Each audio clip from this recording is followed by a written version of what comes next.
कैसे आप लोग, उम्मीद करती हूँ आप सभी लोग अच्छे होंगे, खुश होंगे। मैं शादमा अपनी वीडियो के जरिए ज़िंदगी से जुड़ी छोटी छोटी बातें आप लोगों के साथ शेयर करती हूँ, इस उम्मीद के साथ, इस यकीन के साथ कि कहीं ना कहीं, कभी ना कभी, किसी न किसी को उन बातों से फ़ायदा पहुँचेगा। आज एक ऐसी बात के बारे में आपको बताने जा रही हूँ जो अक्सर बहुत लोग हमें आसपास अपने करते हुए दिख जाते, हो सकता है कि आप खुद भी वो चीज़ करते हो नेकी समझ कर, और एक अच्छा काम समझ कर ही लोग करते हैं। जो लोग भी ये काम कर रहे हैं उनको लगता है बहुत अच्छा काम है, नेक काम है, और वो नेक काम है, अच्छी चीज़ है, लेकिन उससे कुछ साइड इफ़ेक्ट्स भी जुड़े हुए हैं। उस काम को करने से हमें कुछ हानिकारक परिणाम भी देखने को मिल सकते हैं। अगर हम ये काम खुद कर रहे हैं या हमारा कोई अपना इस काम में इन्वॉल्व है, तो हमें इन चीज़ों के बारे में ज़रूर पता होना चाहिए, जिससे कि हम बहुत सारी गंभीर बीमारियों से अपने आप को और या अपनों को बचा सकते हैं। तो आज मैं बात करने जा रही हूँ कबूतरों को दाना डालने की, जो एक ट्रेंड है या लोग इसको नेकी समझकर, अच्छा काम समझकर कर रहे हैं, जिसकी वजह से मेट्रो शहर में बहुत सारे ऐसे पॉइंट्स हैं जहाँ पर कबूतरों को स्पेशली दाना डालने का चलन है। वहाँ पर लोग जाते हैं, दाना खरीदते हैं और कबूतरों को डालते हैं, जिसकी वजह से कबूतरों की संख्या दिन पर दिन लगातार बहुत ज़्यादा बढ़ गई है। इंडिया स्टेट ऑफ बर्ड्स के हिसाब से 2000 से लेकर 2023 के बीच 150% तक कबूतरों की जनसंख्या बढ़ गई है, जिसकी वजह से ह्यूमंस में, इंसानों में सांस संबंधी बीमारी पैदा हो रही है। क्योंकि कबूतरों के द्वारा एक ऐसी बीमारी इंसानों में पैदा हो रही है जिससे उनके फेफड़े ख़राब हो रहे हैं, उनको सांस लेने में दिक्कत हो रही है, और ये बीमारी अगर हद से ज़्यादा बढ़ जाती है तो लंग ट्रांसप्लांट तक करने की नौबत आ जाती है। एमसीडी ने अभी कुछ दिन पहले ही एक ऐलान करा जिसमें वो ऐसे पॉइंट्स को बंद करने का सोच रहे हैं जहाँ पर कबूतरों को दाना डाला जाता है, क्योंकि वो एक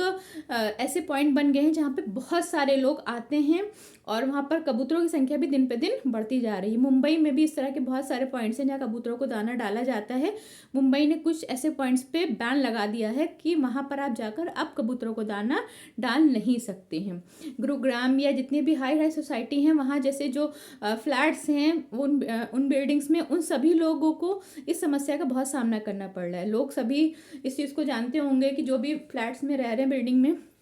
वहाँ कबूतर अक्सर बालकनी में आ जाते हैं, वो वहाँ पर बीट कर देते हैं। कबूतरों के बीट में ही ऐसे एवियन एंटीजन पाए जाते हैं जो सांस लेने से हमारे नाक के द्वारा हमारे फेफड़ों तक की पहुँच जा रहे हैं, और वो धीरे धीरे फेफड़ों के टिश्यू को ख़राब करने लगते हैं। इससे हमारे फेफड़ों की जो गुणवत्ता है वो ख़राब हो रही है, फेफड़े डैमेज हो रहे हैं, ख़राब हो रहे हैं, जिससे लोगों में सांस लेने में दिक्कत हो रही है और उनकी बॉडी में ऑक्सीजन लेवल भी कम हो जा रहा है। गुरुग्राम के पारस हॉस्पिटल के डॉक्टर संजय गुप्ता कहते हैं कि जो कबूतर हैं, पक्षी हैं, उनकी बीट में एक तरह का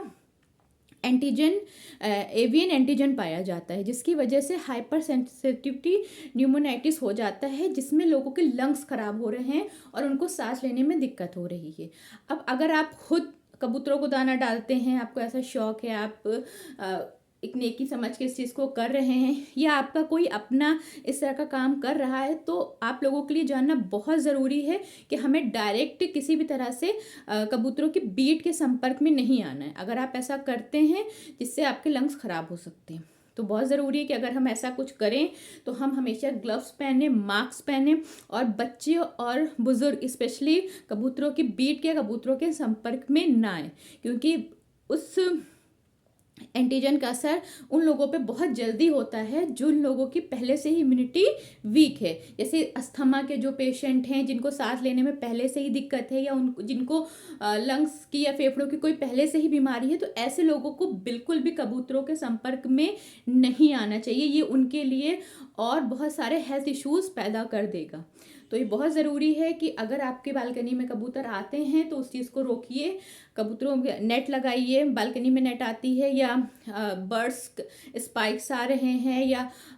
नकली उल्लू लगाते हैं लोग, या सांप टांग दीजिए अपनी बालकनी में, जिसकी वजह से कबूतर डरेंगे और वो बालकनी में नहीं आएंगे। क्योंकि अगर कबूतर आएंगे तो वहाँ पे बीट करेंगे, और कबूतरों की बीट में ही वो एवियन एंटीजन होता है जो हवा में फैल जाता है। उस हवा में जब कोई भी इंसान सांस लेगा तो वो नाक से होता हुआ श्वास नली के द्वारा फेफड़ों में पहुंच जाता है, और फेफड़े धीरे धीरे ख़राब करने लगता है। और अगर ये चीज़ लगातार हो रही है, आप जैसे कोई भी लगातार कबूतरों के संपर्क में बहुत ज़्यादा आ रहा है, तो उसके फेफड़े ख़राब होने के चांसेस बहुत बढ़ जाते हैं।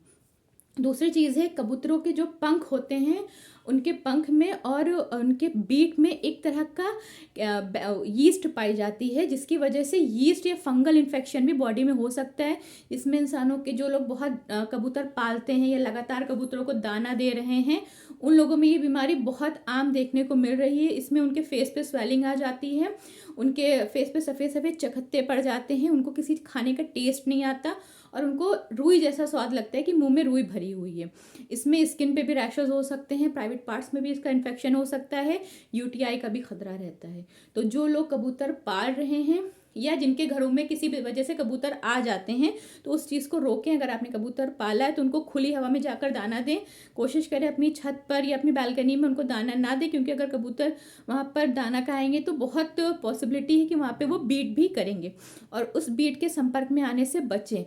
अगर कबूतर आपकी बालकनी में आ रहे हैं या आपकी छत पर हैं और आपने उनके बीट को किसी भी तरह से साफ़ करा है, तो उस कपड़े का दोबारा यूज़ ना करें, उसको साफ़ करके फ़ौरन फेंक दें और हमेशा ग्लव्स का इस्तेमाल करें, क्योंकि ये बहुत एक छोटी सी चीज़ है। अक्सर हम इस चीज़ को ध्यान नहीं देते, लेकिन अगर कंटिन्यूअस हम में से कोई भी कबूतरों के संपर्क में आ रहा है या उसके बीट के आसपास है, तो क्योंकि उसके जो एवियन एंटीजन होते हैं वो हवा में फैल जाते हैं, और अगर आपने आसपास उस हवा में सांस भी ली तो आपके लंग्स, आपके फेफड़े डैमेज हो सकते हैं, उसके टिश्यू ख़राब करते धीरे धीरे आपकी बॉडी में ऑक्सीजन लेवल कम हो सकता है, आपको सांस लेने में दिक्कत हो सकती है। तो इसके बचाव के लिए बहुत ज़रूरी है कि अपनी बालकनी को कवर करके रखें। बड़े और बुज़ुर्ग और स्पेशली प्रेग्नेंट वुमेन्स जो हैं वो कोशिश करें कबूतरों के संपर्क में बिल्कुल ना आए, उनको दाना डालने की कोशिश ना करें, क्योंकि ये लोग हाई रिस्क पर होते हैं उस एंटीजन के। तो ये कॉमन सी बहुत छोटी सी जानकारी है हमारी हेल्थ को लेकर के। अगर आप ऐसे किसी भी इंसान को जानते हैं जो कबूतरों को दाना डालता है, जिसको शौक है, जिसको अच्छा लगता है, या जिसने कबूतर पाल रखे हैं, या किसी के घर में हाई राइज बिल्डिंग में स्पेशली जो लोग रह रहे हैं, फ्लैट्स में बालकनी में अक्सर कबूतर आ जाते हैं, घोंसला बना लेते हैं, तो वहाँ पे बहुत प्रिकॉशन की ज़रूरत होती है। तो ये वीडियो आप अपने लोगों के साथ शेयर करें, या ऐसे लोग जहाँ पर जो लोग कबूतर पाल रहे हैं, कबूतरों के संपर्क में आ रहे हैं, तो उनको कबूतर से बच के रहना है। आप उनको दाना डालें, लेकिन कोशिश करिए कि अगर आप कर भी रहे हैं काम तो हमेशा मास्क लगा होना चाहिए और आप ग्लव्स पहन के ही वहाँ पर जाएं, क्योंकि एक अच्छा काम है, नेकी का काम है उनको दाना डालना। लेकिन अगर हम उस चीज़ में, उस काम में लापरवाही करेंगे तो उसका नुकसान हमें बहुत बड़ा भुगतना पड़ सकता है। हमारी हेल्थ इश्यूज़ हो सकते हैं, हमारे लंग्स ख़राब हो सकते हैं, रेस्पिरेटरी सिस्टम पे उसका असर पड़ सकता है, नर्वस सिस्टम हमारा डैमेज हो सकता है। तो इस चीज़ के लिए जितना हो सके जागरूकता फैलाएं, अपनों में ये वीडियो शेयर करें, और ख़ुद भी अगर आप किसी भी तरह से इस तरह से कबूतरों के संपर्क में आ रहे हैं तो जो भी प्रिकॉशन मैंने बताए हैं उसको फॉलो करें। Thank you.